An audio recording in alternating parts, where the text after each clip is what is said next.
महाराष्ट्रच नाही तर भारतामध्ये असा दावा केला जातो राजकीय पक्षांकडून की विकास हा केला जातो, पण हा विकास नेमका कुठपर्यंत आहे हे जर पाहिलं तर ही मुलं जी बसलेली आहेत हे बघून लक्षात येतं. ही मुलं साधीसुधी नाही आहेत, तर महाराष्ट्रातल्या बळीराजाची, शेतकऱ्याची, ज्याने नियतीच्या समोर हात टेकले आणि आपल्या गळ्यात फास अडकवला आणि आपलं आयुष्य संपवलं. आत्महत्याग्रस्त शेतकऱ्यांची ही मुलं आहेत आणि आज पुणे मिरर आणि सिविक मिररच्या विद्या गणेशाला त्या मुलांनी भेट दिली आहे. त्या मुलांचं संगोपन, आपला जॉब, IT चा जॉब सोडून हे करतायत. देशमाने सर आपल्यासोबत आहेत आणि ते जवळपास 75 मुलांचं संगोपन करतायत आणि ते आणि त्यांची अर्धांगिनी हे दोघंही मिळून या सगळ्या मुलांचा सांभाळ करतायत. त्यांच्याशी बोलूयात. सर, नेमकी काय कल्पना होती, कसं प्रेरणा कुठून मिळाली या सगळ्या मुलांना आपल्यासोबत घ्यायचा आणि सांभाळ करायचा? पहिल्यांदा तर पुणे मिरर टीमचे मी मनापासून आभार व्यक्त करतो की त्यांनी आज आम्हाला इथे मुलांना आशीर्वाद दिले, संधी दिली येण्याची. आम्ही मागच्या 10 वर्षापासून आत्महत्याग्रस्त शेतकऱ्यांच्या मुलांसाठी काम करत आहोत. मी मूळचा परभणी जिल्ह्याचा आहे.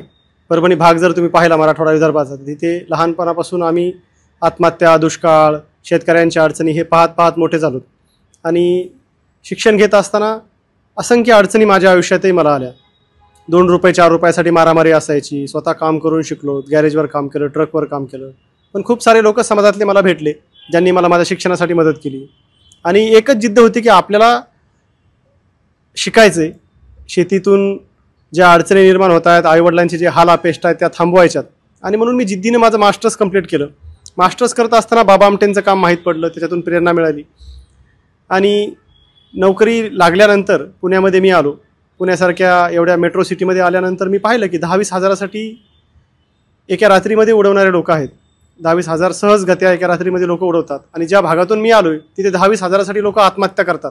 लेकरांचे शिक्षण थांबतात, मुलींचे लवकर विवाह केले जातात आणि अशा असंख्य समस्या अजूनही माझ्या भागामध्ये आहेत. तर आपण काहीतरी करायला पाहिजे. मग सुरुवातीला दर महिन्याला आपल्या पगारीतून काहीतरी मदत करायची, आपल्या भागातून आलेल्या मुलांना शिक्षणासाठी संधी द्यायची, सपोर्ट करायचा, असं सगळं चालू केलं. पण 2013-14 मध्ये मराठवाडा विदर्भात मोठा दुष्काळ पडला आणि त्या दुष्काळामध्ये माझ्या गावात एक आत्महत्या झाली. तेव्हा असं वाटलं की आपण काहीतरी करायला पाहिजे. आपण नुसतं म्हणतो की शेतकरी आत्महत्या करतोय किंवा समाजामध्ये काहीतरी परिवर्तन घडायला पाहिजे, पण परिवर्तन नेमकं करायचं कोण? आपण जेव्हा म्हणतो भारत माझा देश आहे, सारे भारतीय माझे बांधव आहेत, तर शेतकरी घटकसुद्धा या समाजाचा भाग आहे. त्यांना आपण काहीतरी सन्मानाचं आयुष्य द्यायला पाहिजे. आणि मग सन्मानाचं आयुष्य कधी मिळेल? तर जोपर्यंत त्याची मुलं शिकणार नाहीत, मुख्य प्रवाहामध्ये येणार नाहीत. आज जर आपण बघितलं तर पुण्यासारख्या शहरामध्ये 2 लाख रुपये फीस भरून CBSE पॅटर्न असेल, ICICI बोर्ड असेल, अशा ॲडव्हान्स टेक्नॉलॉजीचं शिक्षण दिलं जातं आणि तेच ग्रामीण भागामध्ये कधी कधी 2 रुपये 4 रुपयासाठी लेकरांची शिक्षणं थांबतात. आणि ह्या गरिबीमध्ये ही जी तफावत आहे भारत आणि इंडियामधली, ती तफावत फक्त एका गोष्टीमुळे दूर होऊ शकते. किंवा समाजामध्ये आज जे सगळे रंगरूप आपल्याला पाहायला मिळतात, जातीमध्ये भेद आहेत, रंगामध्ये भेद आहेत, वेगवेगळ्या गोष्टींमध्ये भेद आहेत, स्त्री पुरुष समानतेचे भेद आहेत, ते सगळे भेद फक्त शिक्षणामुळे आणि शिक्षणामुळेच दूर होऊ शकतात असं मला वाटलं. आणि म्हणून मी ठरवलं की आपण मुलांना शिक्षण द्यायचं. मग शिक्षण द्यायचं तर लग्न झालेलं नव्हतं. 2015 मध्ये स्नेहवनची सुरुवात केली. स्नेहवनच्या पुढे आम्ही काही लावत नाही. आम्हाला असं वाटतं की आपण या समाजावर उपकार करत नाही, तर आपण या समाजाचं देणं फेडतोय, तर आपण कृतज्ञता म्हणून किंवा कर्तव्य म्हणून आपण हे काम करतोय. तर स्नेहाचं वन आपण तिथे फुलवतोय. आणि मग सुरुवातीला नोकरी करत करत काम करायचं ठरलं आणि मग 18 ते 20 मुलांची जबाबदारी घेतली आणि 10 बाय 10च्या 2 रूम भाड्यानं घेऊन काम चालू केलं. सुरुवातीला हातामध्ये काही नव्हतं, ज्यामध्ये लग्न झालेलं नसल्यामुळे सगळा स्वयंपाक वगैरे काम करायचं आई करायची, बाकीचे कामं वडील करायचे आणि 9-10 महिने नाईट शिफ्ट करत करायचं ते. आणि मग हे काम करत असताना असंख्य अडचणी पुढे येऊ लागल्या. मुलांना वेळ द्यायचा आहे, पालक म्हणून जेव्हा आपण त्यांच्याकडे पाहतो, त्यांचा सर्वांगीण विकास करायचा असेल तर पालकत्व फार महत्त्वाचं आहे आणि आपण जेव्हा हे स्वीकारले तेव्हा आपल्याला वेळ देणं फार गरजेचं आहे. आणि मग लग्नाचा विषय घरात निघाल्यानंतर मी ठरवलं की दोन्हीपैकी एकच आपण निवडायचं आणि आम्ही नोकरी सोडायचा निर्णय घेतला. नोकरी सोडल्यानंतर मग अर्चना नावाच्या मुलीशी माझं लग्न झालं. तेव्हा तिचं वय 19 वर्ष होतं, माझं वय 25 वर्ष होतं.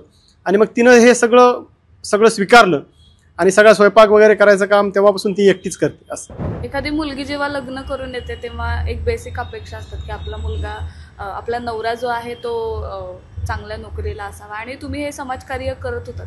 हा एक्सेप्टन्स खूप कमी मुलींमध्ये बघायला मिळतो. काय प्रतिक्रिया होती तुमच्या पत्नीची जेव्हा हे सगळं त्यांच्या डोळ्यासमोर तुम्ही ठेवलं होतं आणून आणि हे सगळं करायचं, तेव्हा काय प्रतिक्रिया होती? परभणी जिल्ह्यामध्ये प्रत्येक गाव दुष्काळामध्ये होरपळलेलं असतं तर माझी बायको ही तेव्हा 8-10 किलोमीटरवरती शिक्षणासाठी पायपीट करायची आणि जेव्हा तिला हे काम माहीत पडल्यानंतर तिला असं वाटलं की आपणही ह्या कामामध्ये योगदान द्यायला पाहिजे.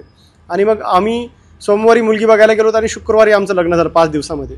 आणि फक्त एकच अट होती की आयुष्यभर कोणतीही तक्रार नाही करायची, जे असेल जसं असेल ते मान्य करायचं आणि आपल्याला कायमस्वरूपी मुलांसोबत राहावं लागेल, कायमस्वरूपी मुलांमध्येच खावं लागेल. आपलं जरी बाळ झालं तरी ते त्याच मुलांमध्ये राहील, त्याच मुलांमध्ये खाईल. हे तत्त्व अगोदरच तिला सांगितलेले होते आणि तिनं ते स्वीकारले.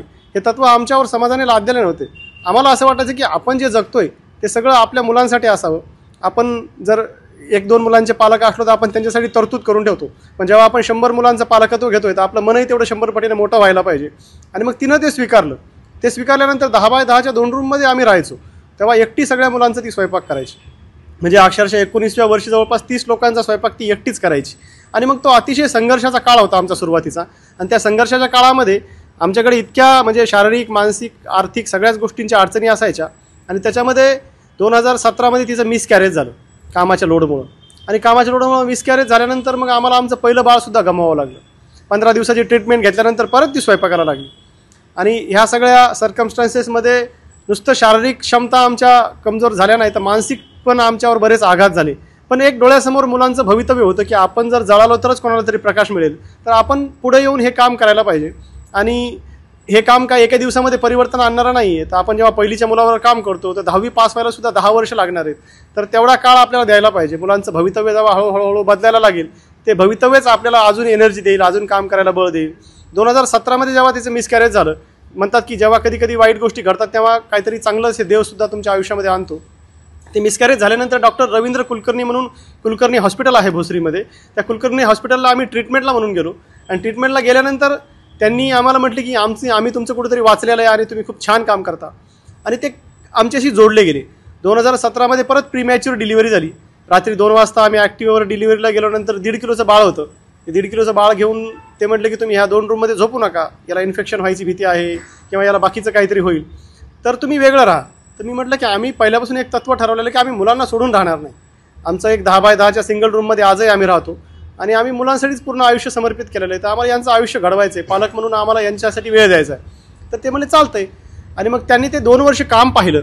2 वर्ष काम पाहिल्यानंतर ज्या डॉक्टरांकडे आम्ही फक्त मिसकॅरेज झालं म्हणून ट्रीटमेंट घ्यायला गेलतो त्या डॉक्टरांनी आम्हाला 2 कोटी रुपयाची 2 एकर जागा दान केली. आणि मग आम्हाला आमच्या कामावरती विश्वास यायला लागला की आपण जे मार्ग निवडला आहे ते मार्ग खरंच चांगला आहे आणि याच्यामध्ये समाजाचं बळ आपल्याला मिळतंय. त्या समाजाच्या बळामुळे, समाजाच्या पाठिंब्यामुळे आज आम्ही इथपर्यंत येऊन पोहोचलो. जी जागा मिळाली ती जागा एकदम जंगलामध्ये होती. आळंदीपासून 10 किलोमीटर अंतरावरती कोयाळी म्हणून गाव आहे.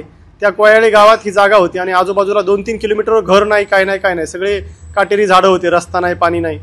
तर आम्ही परत तिथे ते सगळं स्वीकारलं की आपल्याला मुलांना संघर्ष शिकवायचा आहे, आपल्याला मुलांना कोणताही शॉर्टकट घ्यायला शिकवायचं नाही आहे. तर त्यांनी संघर्षातून, शून्यातून त्यांचं आयुष्य उभं करावं. आणि त्यामुळे मग आम्ही तिथे 2019मध्ये राहायला गेलो. तिथे गेल्यानंतर लाईट नव्हती, पाणी नव्हतं, दूध नव्हतं, गॅस नव्हतं, सिक्युरिटी नव्हती, काही नव्हतं. आम्ही हे सगळं परत शून्यातून उभं केलं. नुसतं खाऊपिऊ घालणं आणि सांभाळणं हा आमचा उद्देश नाही आहे.